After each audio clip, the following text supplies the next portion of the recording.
All right. Well, welcome to the 85th episode of the 86th episode of the Coach's Box. This is going to be an abbreviated episode.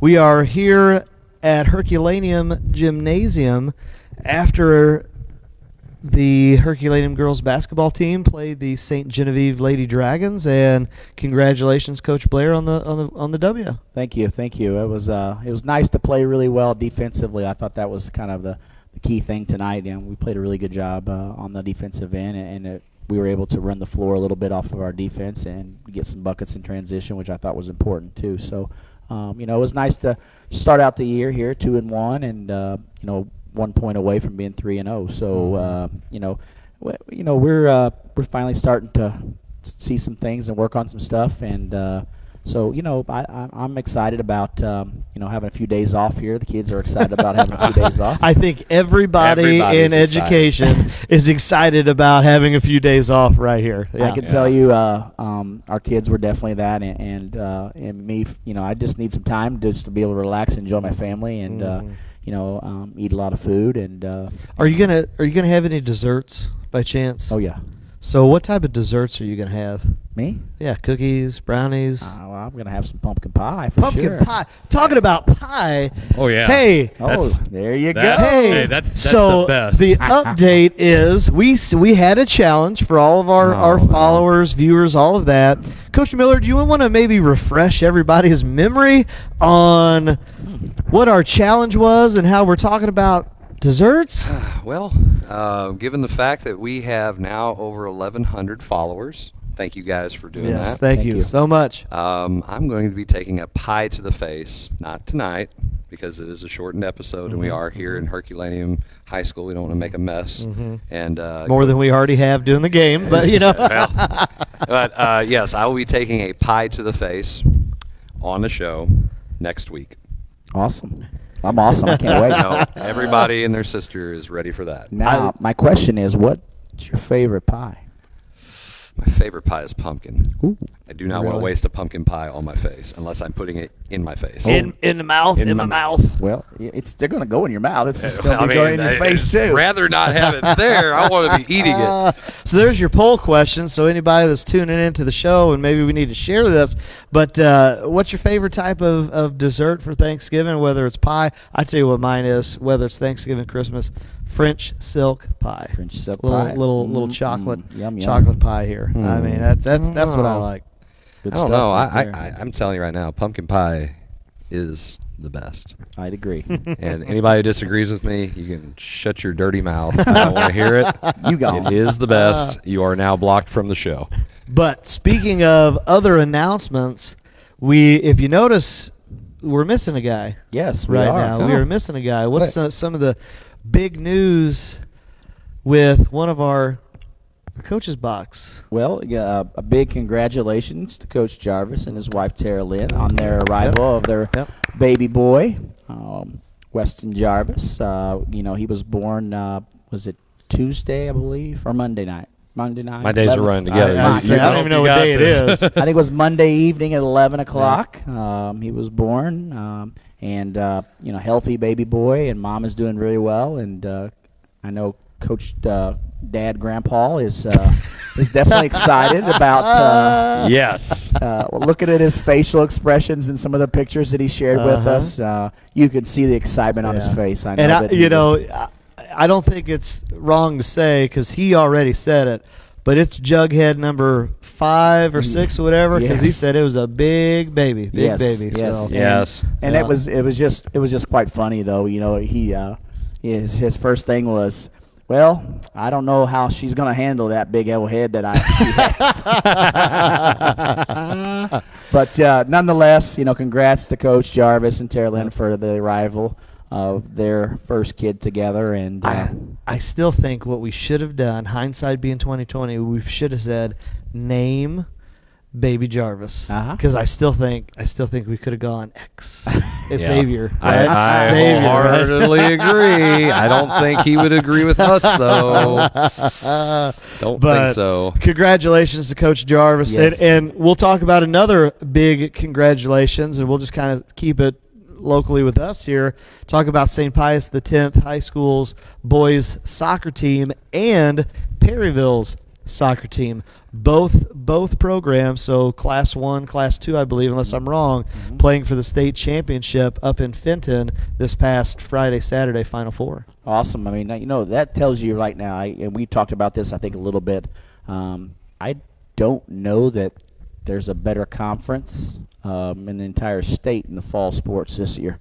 I think it's awesome to see, that sports in our county are at a top-notch level right now across the state. And, that goes to tell you that, we have some solid athletes. I know Coach Parks talks about that all the time, that we have a solid group of athletes in our community and in our county. And, it definitely is showing right now. And, congratulations to both those teams. Pius is the furthest they've ever gone on the boys' side and to receive second place. And I talked to Coach Portell on Saturday after they had lost the championship game, and he was all smiles ear to ear, and rightfully so. He should have been. He was just like, it was just the moment, the experience is something those kids will never forget. And he said, I'm never going to forget it. He said he was still wearing that second place medal around his chest, and coached a basketball game right after that, and still wearing that medal. That's a heck of a day, by the way. Absolutely. He had a couple back-to-back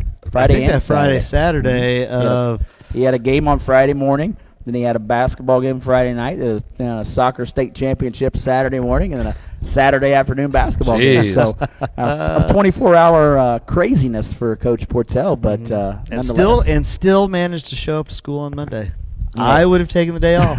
I might have taken the day off. I would have enjoyed it. The day off. He had basketball practice he had to go to. I still would have taken the day off and showed up to practice. Yep. But But it was just awesome for for them and Perryville to be able to advance and get to the state championship game, and then lose a tough game there too.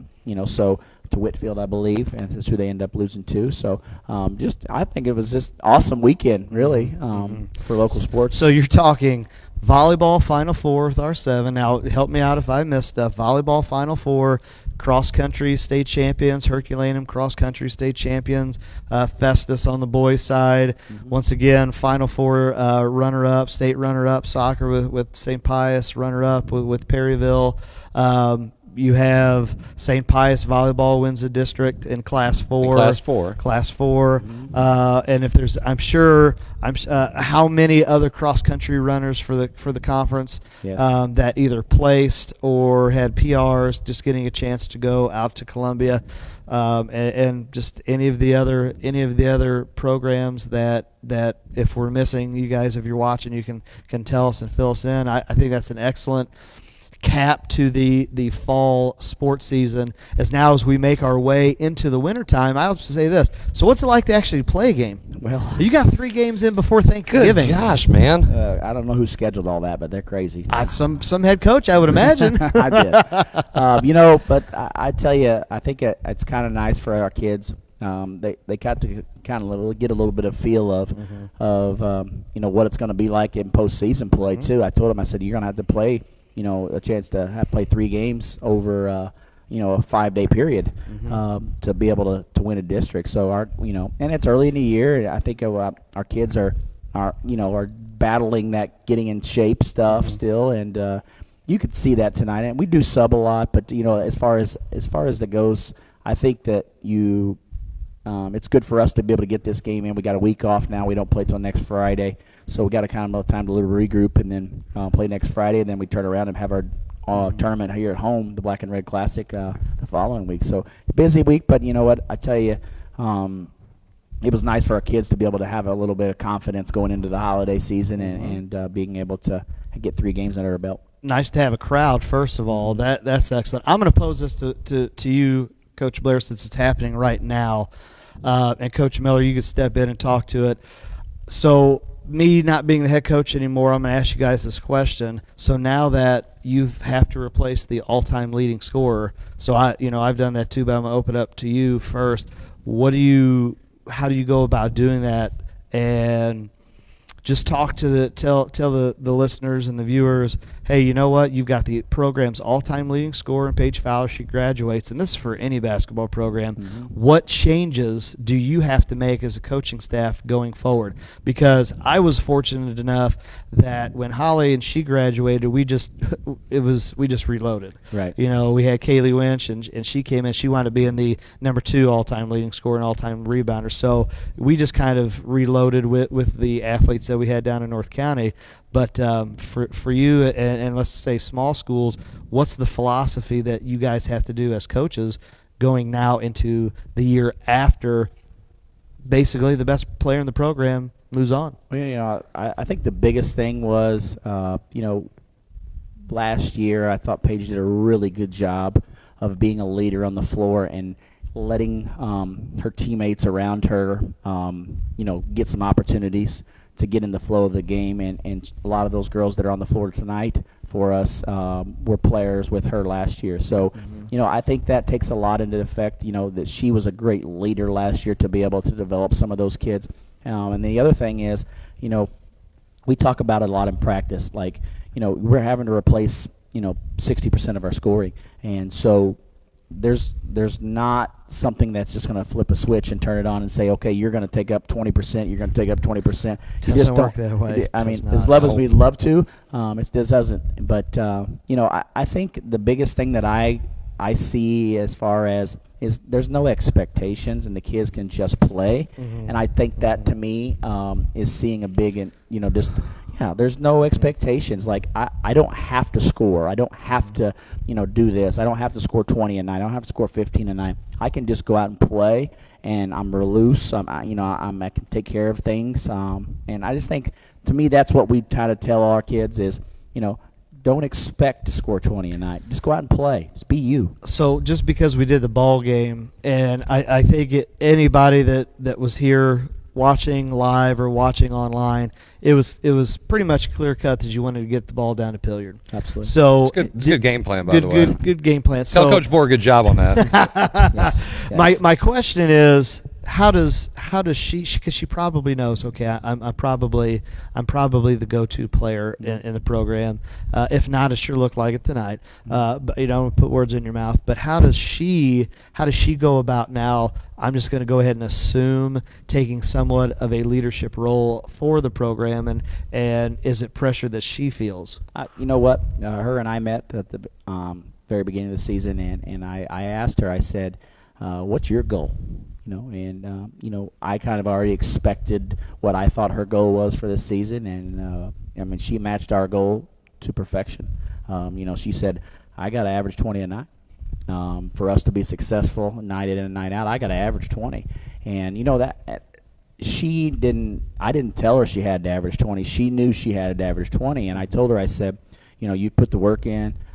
She's the kind of kid that just works her tail off. I mean, if you watch the game tonight, how many times did she get a rebound, kick it out to a guard, and beat the guard down the floor to get a dump pass? So it's just that's the kind of kid she is, and the expectations of herself is she will work her tail off from inline to inline the entire time she's in there. And so that role, I think she took on that role herself. Nobody asked her to take on that role. I think she's averaging 22 right now in the first 3 games. So. She's right where she needs to be, and I just think that as far as leadership roles, she's taken on that amongst her teammates. She's the leader on the floor, she's a leader on the sideline, she's a leader in the locker room, she's a leader in the classroom, she's a leader across the board, and that's to me more important than scoring 20 a night, because if you can be a leader not only on the floor but outside and all the other aspects of the sport, and just being a student athlete. And she's got the highest GPA in the entire school, and she goes to college, 6 out of the 8 hours a day. So she's going to have her associate's degree by the time she graduates high school. That's awesome. Which I have 5 of my girls. 5 of my seniors are going to have their associates by the time they graduate in the spring. Nice. That's good. So, that's one of the other things that, talk about leadership. I got a bunch of kids that are just phenomenal student athletes. And to me, that's why we're in this business. Yep. So, it's exciting for that. But that sums that up there. I know that was long-winded, but Coach. So, talking about Not you. Yeah. What do you do? So, the girls' side of basketball. Now go to the boys' side. When you're talking about how do you replace? Because you've had some great players at St. Pius in your short tenure there, and you've obviously had some good players in Klaus over at Grandview and some of the other places that you've been. How do you go about addressing? Hey, you know what? We lose 60, 70, 80% of our scoring. What do we have to do? Well, I mean, I did that 2 years ago. We went away the year after the district championship team with Riley Nager, Josh Rubel, Eli Boyer, Caden Cook. Losing those 4 kids, and it was asked of me by a bunch of people saying, how are you going to replace 95% of your scoring? And I said, well, we'll figure it out. Mm-hmm. And we just had to adapt to our team a little bit, because sometimes you can't do the same things with certain kids because they're different levels of athleticism. Mm-hmm. One of the things, and we did keep a lot of the same stuff that we did do, but we had to adapt how we did it. Mm-hmm. So we taught it a little different, but the kids were great about picking things up. And I thought last year, despite all of our COVID obstacles, we still had a pretty successful season. Obviously didn't play as many games as we wanted to, and we didn't win as many games as we wanted to. But at the end of the year, we're in a position to be in contention for a district championship. We got beat by the team that got 4th in the state in the semifinals of districts, and we were right there with them at the very end. I think one of the things that you have to do is you have to talk to the kids and tell them, like, here, somebody has to step up and take these roles. Mm-hmm. Whether it's hey, I've got to be the guy who can hit an outside shot. I got to be the somebody who's going to be a lockdown defender, mm-hmm. and different things. And even losing our 3 seniors from this last year's team, now we have to adapt with what we have coming back. And I've got a boatload of seniors, 10 of them to be exact. Wow. You've got 10. You've got, I think 8, 9. 8. Yeah. I mean, that's so. I mean, we'll be fortunate to have some kids who have some experience. Mm-hmm. It's going to be interesting because we are still trying to figure out what roles we have. We've had a lot of kids out with football playing for an extra week. Soccer. I'm just now getting kids. I'm like, hey, how you doing? I'm Coach Miller, and they're excited. They're a little hungry, which sure. Again, I was hoping they'd bring it all home. Mm-hmm. Nothing to be ashamed of, nothing to hang your head about. And those kids work hard. And as soon as they came in, it wasn't like, well, Coach, I haven't played back. No, they just came in and started going to work. Right. So hopefully we can do that. It is just hard. It's hard when you have a good standout athlete or good standout players that you have to replace. St. Genevieve's going through the same thing. They lost. We talked about it. One. Yeah. We talked. They lost all starting 5. They lost all starting 5 of their kids, and they're trying to replace. And I thought, despite all the turnovers that you guys forced them to, did a heck of a job doing that. The kids played hard. They tried to make plays. They tried to stick with their game plan, and they're inexperienced. They've been playing behind these guys, and now they have the opportunity to see some of these other kids, coming in. So people go through it when you're at school long enough. You go through cycles, whether you have some really talented kids, and then you have a drop off. You have some kids who are standout players, and they graduate, and you just have to. To me, I think you have to adapt what you do to your team, sure, but still try to do the same things. So you keep a consistent message. And we're talking about basketball specifically now.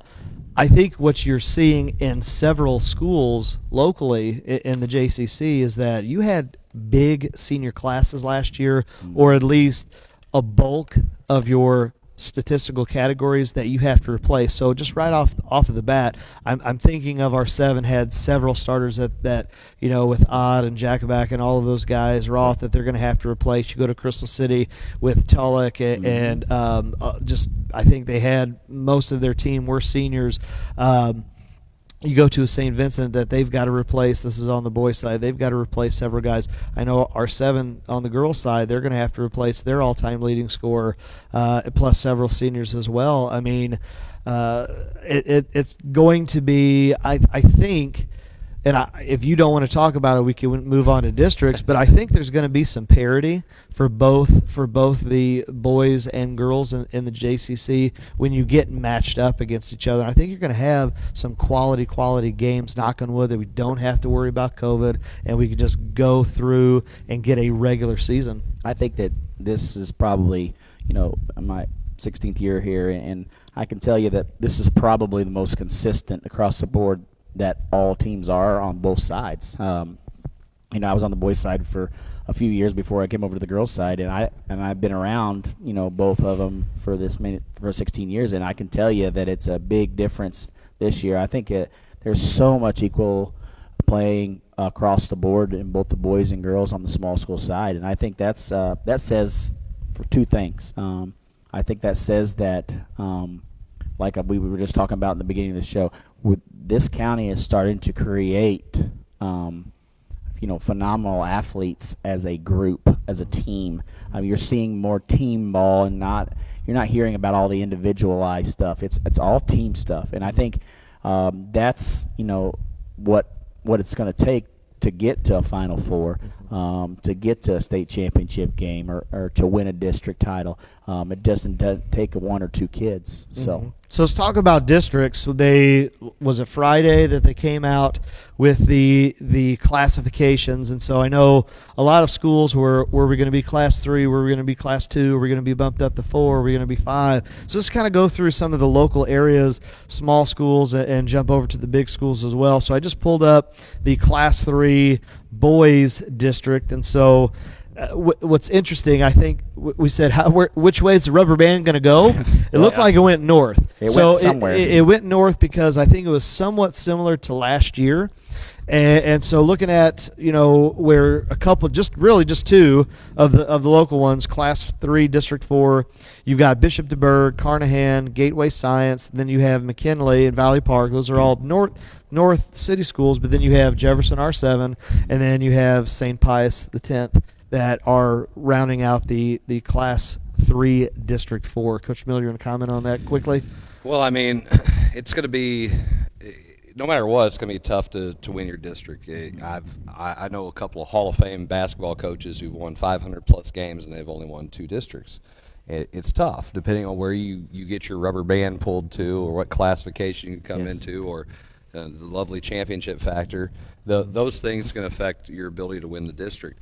I think that looking at ours, we have we have a couple familiar opponents as far as R7's concerned.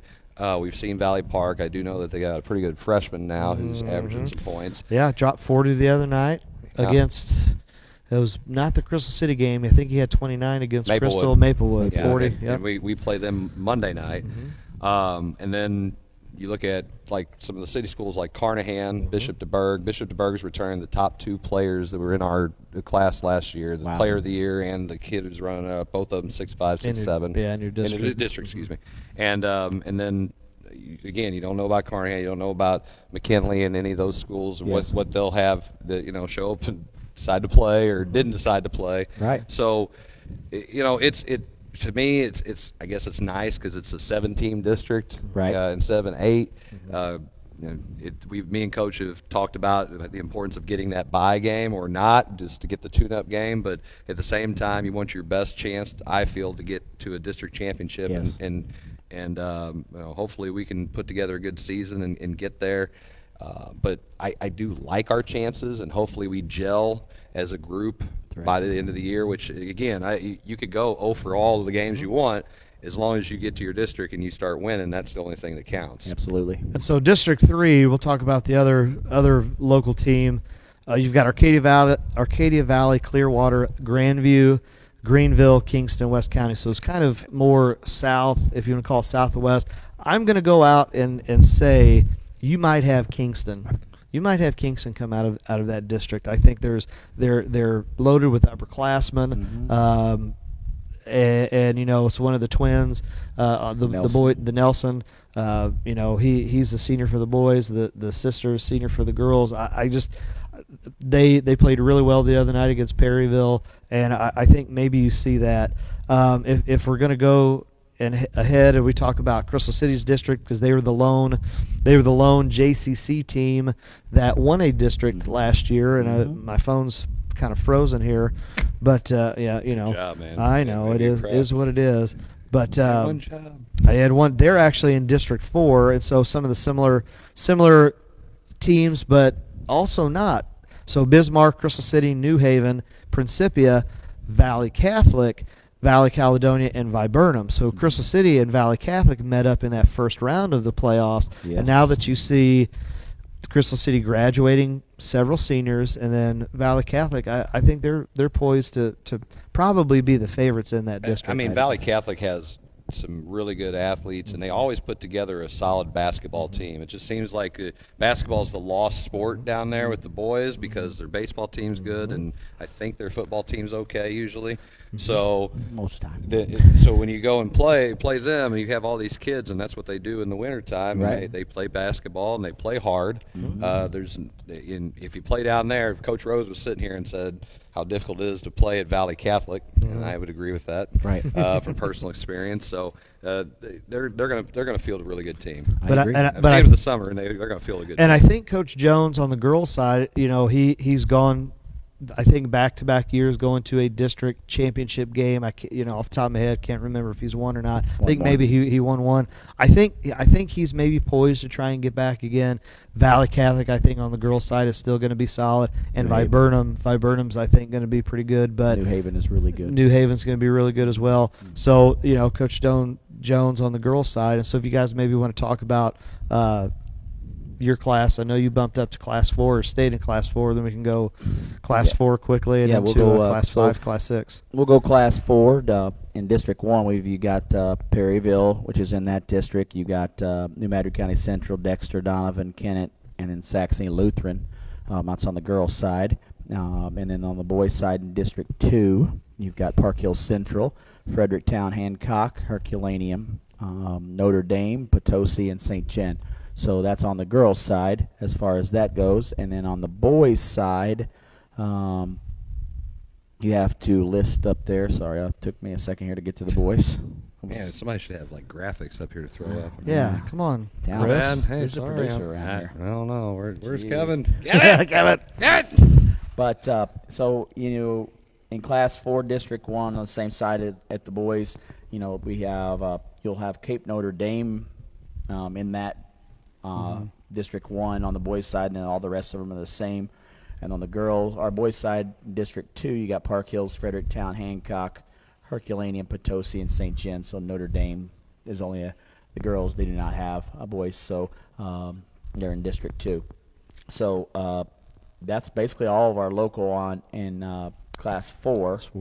Then you go to Class 5, which you got Hillsboro, Festus, and all of that. And so now, and Riley, you can talk a little bit about this. I've got the boys pulled up. If you want to pull up the girls, because that's an actual unique situation that is new this year, and I'll let you talk about it. But on the boys' side, there's 1, 2, 3, 4, 5. There's 8 schools. You've got Cape Central, DeSoto, Farmington, Festus, Hillsboro, North County, Sykeston, and Windsor on the boys' side for Class 5 District 1. Those are the local teams in the JCC that are on the boys' side in Class 5 District 1. But what's interesting is go talk about the girls. So the girls, they have Cape Central, DeSoto, Farmington, Festus, Hillsboro, North County, Cape Notre Dame, Sykeston, and Windsor. That is nine schools in that district. So from what I'm gathering, I'm guessing there's going to be an 8-9 play-in game.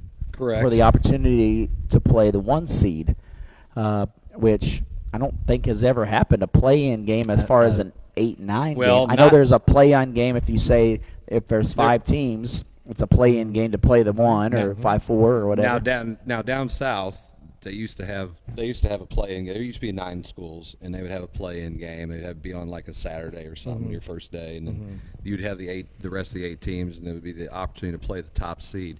What they're the first is actually here is having a play-in game with schools this size, and if I'm not mistaken, to do this, you have to take away a round of the state tournament. That's what they did. They did what they did in cross country. They only did 8, so there's only 8 districts. Right. And you'll automatically advance to the quarterfinals. Yes.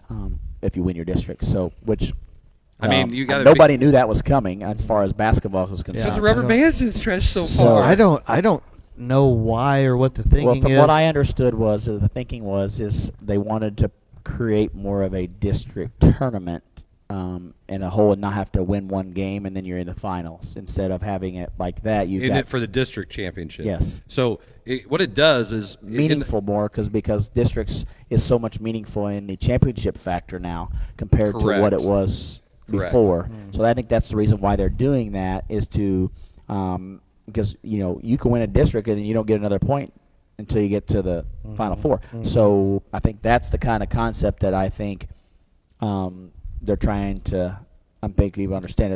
It's a lot harder to win a 8 or 9 team district than a 4 or 3. Well, absolutely. Sometimes 2. So. Well, I mean, in that, what's it going to do to their schedule? Because everybody always talks about it's got to be Saturday, and you got to finish it in the week. Now you got 9 teams, and then that's easy. That's easy. That's easy. Okay. It's easy because you start on that Saturday with the one game, and then you maybe. Weather's always an issue, and that's why. Listen, that ain't gonna be a problem because they'll stack those things up on top of each other, and you'll play back to back to back if you have to. Well, that Saturday you won't play 2 games. Wait, what does it even matter? I mean, look what they did to soccer.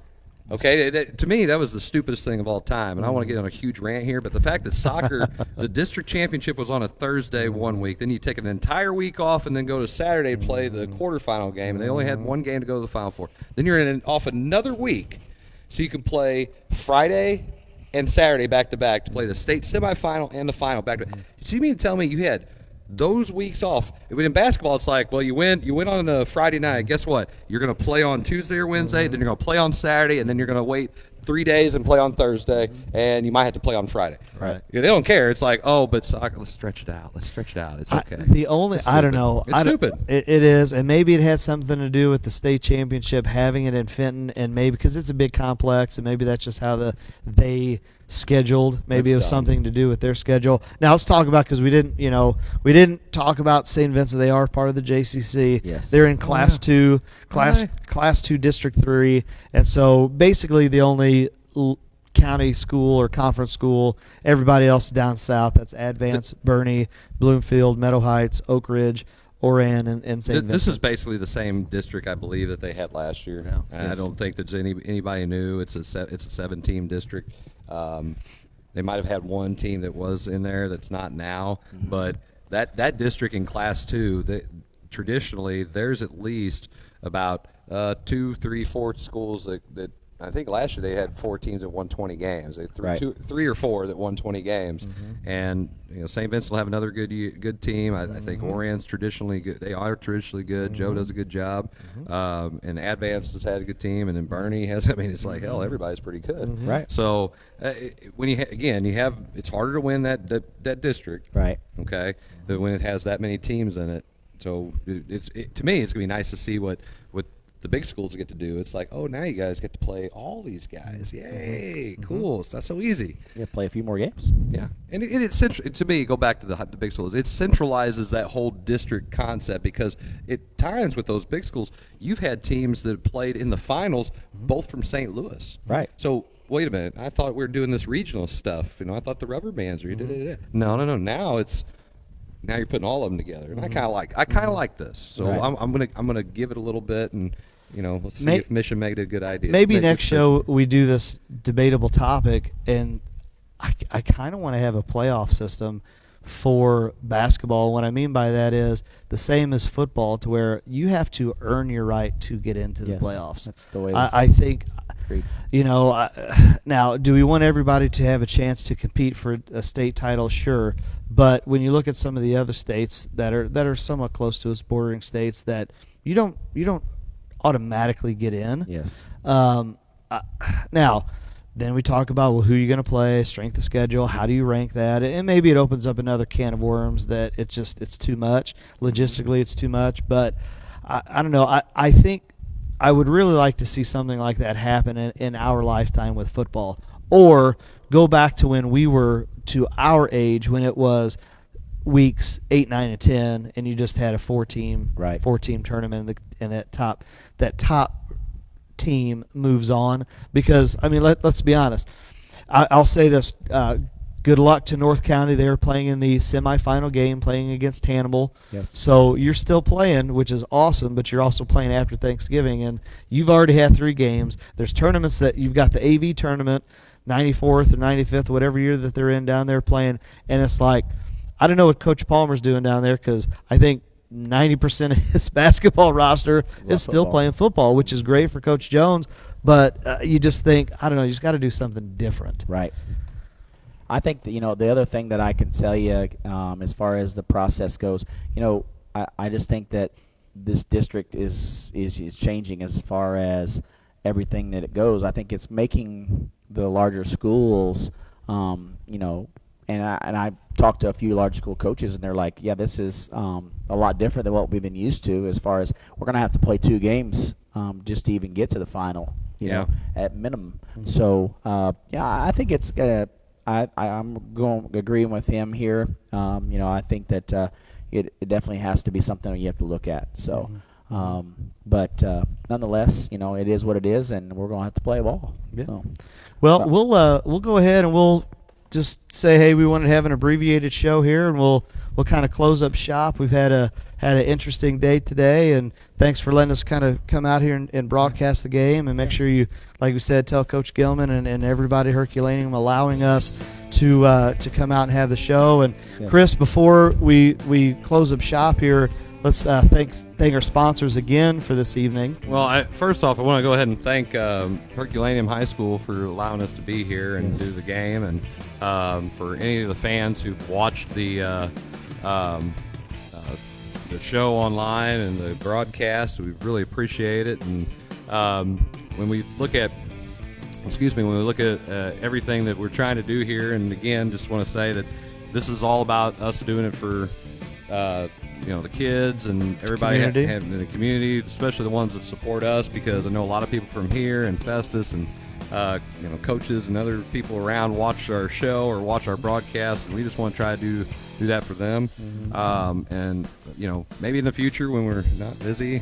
Well, that's what I would say Now, we are living in the era where a lot of schools have their own streaming that you can get onto, whether it's Twitter, Facebook, or all that.